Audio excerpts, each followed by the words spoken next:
Ready start दूषित पाणी असलेल्या गंगा आणि यमुना या नद्यांचे शुद्धीकरण करण्याचा विचार गेली 10 वर्षे विविध पातळीवर होत आहे.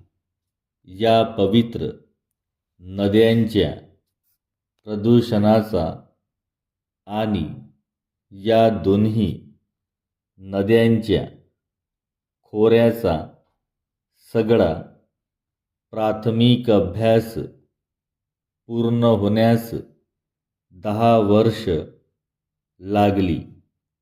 एवढे हे काम गुंतागुंतीचे होते.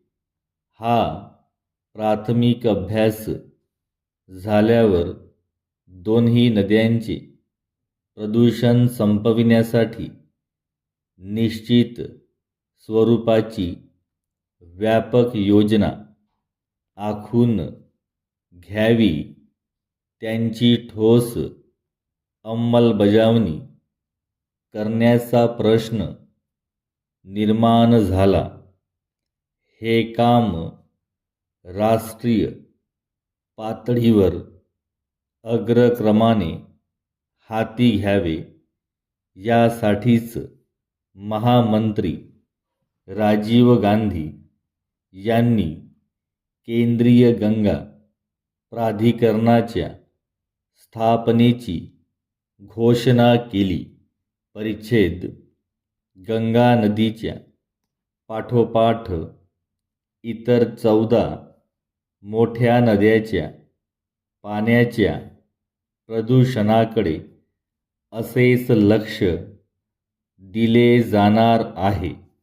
या 14 नद्यांच्या प्रदूषण अभ्यासाला सुरुवातही झाली आहे. शेवटी संपूर्ण देशात सर्वांना स्वच्छ पिण्याचे पाणी मिळावे, यासाठी राष्ट्रीय शुद्ध पाणी व्यवस्थापन मंडळ स्थापन केले जाईल असे दिसते. पुणे जिल्ह्यातील मुळा, मुठा, इंद्रायणी, करहा या नद्यांच्या पर्यावरणाचा प्राथमिक अभ्यास याच दृष्टीने पुणे विद्यापीठाने हाती घेतला आहे. देशात इतर ठिकाणी नद्यांच्या पाण्यासंबंधी 5 संशोधन प्रकल्प हाती घेण्यात आले आहेत.